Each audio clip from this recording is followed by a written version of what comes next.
Hi అండి. అందరికీ నమస్కారం. Welcome to talks with me. ఎలా ఉన్నారండి అందరూ? నేనైతే చాలా అంటే చాలా బాగున్నాను. మీరందరూ కూడా ఇంకా బాగుండాలని మనస్ఫూర్తిగా కోరుకుంటున్నాను. ఇవాల్టి వీడియోలో ఇప్పటి వరకు సేవింగ్స్ అనేవి మాకు తెలీదు. మేమెప్పుడూ ఒక్క రూపాయి కూడా సేవ్ చేయలేదు. 2025 నుంచి మనీ సేవింగ్ అనేది స్టార్ట్ చేద్దాము అనుకుంటున్నాము అనుకునే వాళ్ళకి ఈ వీడియో బాగా యూజ్ అవుతుందండి. ఇంకా చెప్పాలంటే అసలు సేవింగ్స్‌ను ఇంట్లో ఎక్కడి నుంచి ఎలా మొదలుపెట్టాలి? అసలు సేవింగ్స్ ఎలా చెయ్యాలి? సేవింగ్స్ చెయ్యాలి అనుకున్నా ఇంట్లో ఎక్కడి నుండి ఏ విధంగా మొదలుపెట్టాలో తెలియట్లేదు అని చెప్పేసి అనుకునే వారికి ఈ వీడియో చాలా బాగా యూజ్ అవుతుందండి. ముఖ్యంగా 2025లో ఎవరైతే సేవింగ్స్ స్టార్ట్ చేద్దాము అనుకుంటున్నారో వాళ్ళకి ఖచ్చితంగా యూజ్ అవుతుంది అని నేను అనుకుంటున్నాను. ఇక అయితే మనం ఆలస్యం కాకుండా మన టాపిక్‌లోకి వెళ్ళిపోదాము. దానికంటే ముందు ఈ ఛానల్‌ని ఎవరైనా ఫస్ట్ టైం చూస్తున్నట్లయితే సబ్స్క్రైబ్ చేసుకొని సపోర్ట్ చేయండి. అలాగే వీడియో నచ్చినట్లయితే ఒక చిన్న లైక్ ఇచ్చి ఈ వీడియోని మరింత ముందుకి తీసుకెళ్ళండి. మీరు లైక్ ఇవ్వడం వలన నిజంగా ఈ వీడియో ఎవరికైతే అవసరం ఉందో వాళ్ళ దాకా చేరుతుంది. కాబట్టి ఖచ్చితంగా ఒక చిన్న లైక్ ఇచ్చి వీడియోని మరింత ముందుకు తీసుకెళ్ళండి. అలానే వీడియోపై మీ అభిప్రాయాన్ని నా కామెంట్ సెక్షన్‌లో తెలియజేయండి. ఈ వీడియో బాగుంది, నచ్చింది అని మీకు అనిపిస్తే మీ ఫ్రెండ్స్ అండ్ ఫ్యామిలీకి కూడా షేర్ చేయండి. ఇక ఆలస్యం కాకుండా మనమైతే మన టాపిక్‌లోకి వెళ్ళిపోదాము. కొత్త ఉదయంలో సరికొత్త ఆశలతో మరొక రోజులోకి మనందరికీ స్వాగతం అండి. సేవింగ్స్ అండి. అసలు ఇంట్లోనే ఉండే వాళ్ళకి సేవింగ్స్ చేయటం ఎలా తెలుస్తుంది అని చెప్పి చాలామంది అనుకుంటూ ఉంటారండి. కానీ నిజానికి ఇంట్లో ఉండే ఇంటి ఇల్లాలకే సేవింగ్స్ ఎలా చెయ్యాలి అనేది ఖచ్చితంగా తెలియాలి, తెలుస్తుంది, తెలిసి తీరాలి అంతేనండి. ఒక హౌస్ వైఫ్‌గా మనకంటూ కొన్ని బాధ్యతలు ఉంటాయి కదండీ! అందులోనూ అది ముఖ్యంగా మనీ విషయంలో అయితే ఖచ్చితంగా మనం రేపటి గురించి కొంచెం ఆలోచించి సేవింగ్స్ అనేవి స్టార్ట్ చేయాలి అండి. సరే, ఇప్పటి వరకు ఒక్క రూపాయి కూడా సేవ్ చేయలేదు. అసలు సేవింగ్స్ అంటే ఏంటో తెలీదు. 2025లో సేవింగ్స్ స్టార్ట్ చేద్దాము అనుకుంటున్నాము అని అనుకునేవారు చక్కగా స్టార్ట్ చేయొచ్చండి. అసలు సేవింగ్స్ ఎలా స్టార్ట్ చేయాలో ఇప్పుడైతే చూసేద్దాము. సేవింగ్స్ స్టార్ట్ చేద్దాము, కొత్తగా స్టార్ట్ చేద్దాము అనుకునేవాళ్ళు ఏ గోలు లేకుండా ఒక సేవింగ్ హుండీ అయితే పెట్టుకోండి. అంటే బంగారానికనో లేదా ఇంట్లో పలానా వస్తువు కొనుక్కోవాలి అంటే ఒక ఫర్నిచరే చూడండి. లేదనుకోండి ఒక వెహికల్ లేదా ఒక ఫోను ఇలాంటివి ఏమైనా కొనుక్కోవాలి అని చెప్పి కాకుండా గోలే లేనటువంటి సేవింగ్స్ హుండీ పెట్టండి. ఎందుకంటే మీరు ఇదే సేవింగ్స్ స్టార్ట్ చేయడం కాబట్టి, అంటే ఇప్పటి వరకు ఎప్పుడు సేవింగ్స్ స్టార్ట్ చేయలేదు అనుకునే వాళ్ళకండి ఇది. ఈ 2025లోనే స్టార్ట్ చేద్దాము అనుకునేవాళ్ళు గోలే లేనటువంటి ఒక హుండీని కానీ, ఒక చిన్న డబ్బాని కానీ మీరైతే ఏర్పాటు చేసుకోండి. సేవింగ్స్ అనేవి స్టార్ట్ చేసిన తర్వాత కొంచెం మనీ పోగయిన తర్వాత అప్పుడు మీ మీద మీకు ఒక చిన్న నమ్మకం వస్తుంది. నేను సేవ్ చేయగలను, ప్రతి నెల ఇంత సేవ్ అవుతుంది అని చెప్పేసి ఒక 2-3 నెలలు ఖచ్చితంగా ఫాలో అయినట్లయితే ఒక అమౌంట్ కనిపిస్తుంది. అప్పుడు మీరు ఒక గోల్ పెట్టుకుని చక్కగా ఇది గోల్డ్‌కి, లేదా ఇది పలానా వస్తువు కొనుక్కోవడానికి, లేదా ఒక చిన్న ఫోన్ కొనుక్కోవడానికి, లేదా ఇంట్లోనే ఉండి ఏదైనా చిన్న బిజినెస్ చేయడానికి అని చెప్పేసి ఒక గోల్ పెట్టుకుని అప్పుడు మీరు ఆ హుండీలో మనీని వేయడానికి ట్రై చేయండి. ఫస్ట్ అయితే గోల్ ఏమీ పెట్టుకోకండి. ఎందుకంటే అసలు మనీని ఎలా సేవ్ చేయాలి, ఎంత సేవ్ అవుతుంది అనే విషయం మీకు తెలియదు కాబట్టి వరుసగా 2 లేదా 3 నెలలు ఖచ్చితంగా మనీని ఒక హుండీలో చక్కగా వేస్తున్నట్లయితే మీకు ఒక అంచనా వస్తుందండి. ఇప్పుడు ఉదాహరణకై 2025 జనవరి 1వ తేదీ నుండే సేవింగ్స్ అనేది మొదలు పెడదాము అనుకుందామండి. ఆ రోజు వరకు ఒక చిన్న బుక్కో లేదా ఒక చిన్న పేపరో ఏదో ఒకటి తీసుకుని ముందు మనం ఎక్కడికైనా వెళ్ళాలి అనుకుంటున్నామా, లేదా ఏదైనా రెస్టారెంట్‌కి వెళ్ళి ఫుడ్ తినాలి అనుకుంటున్నామా, లేదా న్యూ ఇయర్ కాబట్టి మన సెంటిమెంట్ ప్రకారం అంటే ఒక్కొక్కరికి ఒక్కొక్క సెంటిమెంట్ ఉంటుంది కదా.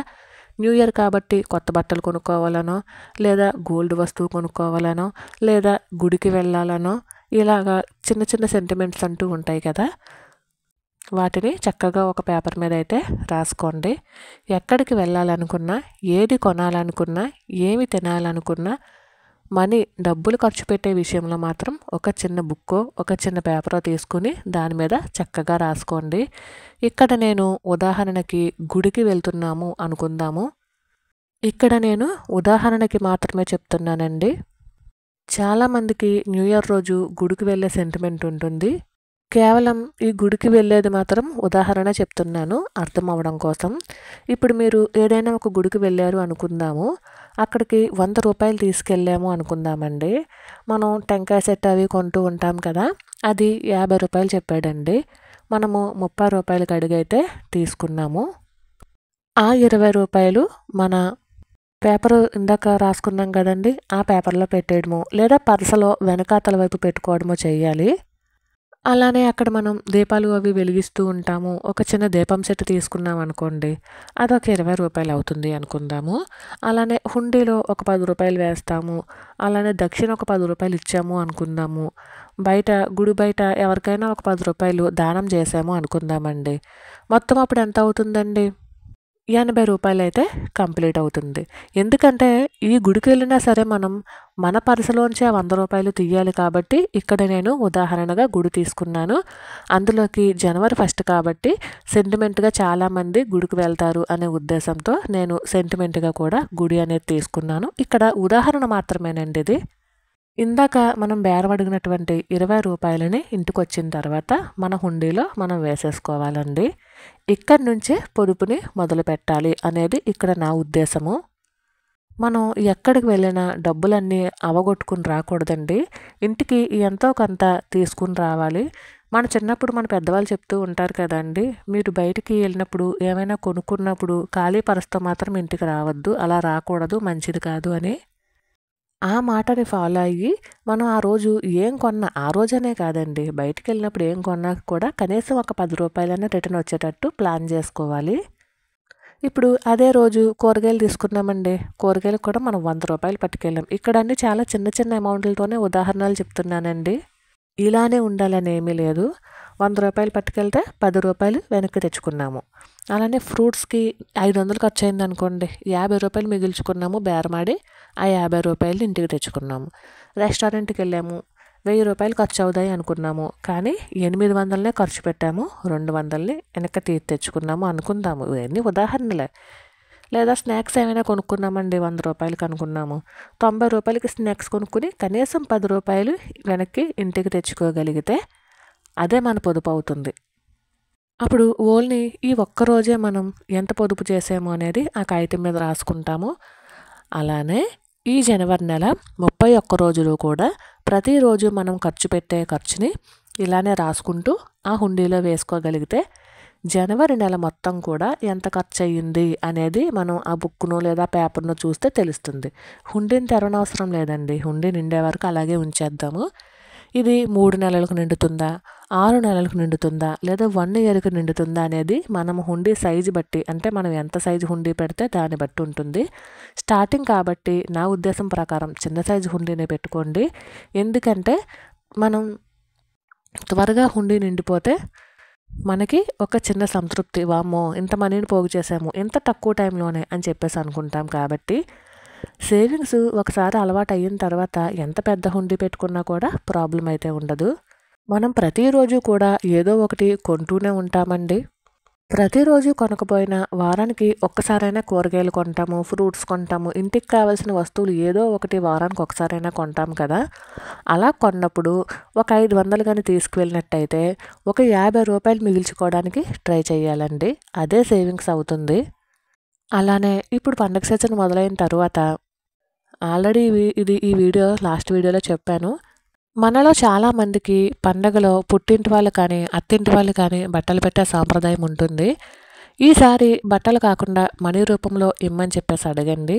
అంటే వాళ్ళు 1000 ఇచ్చినా 2000 ఇచ్చినా సరే మాకు ఈసారి మనీ రూపంలో కావాలి అని చెప్పేసి మన అమ్మ నాన్నల్ని మనం అడిగితే వాళ్ళు ఖచ్చితంగా మనీ రూపంలో ఇస్తారు.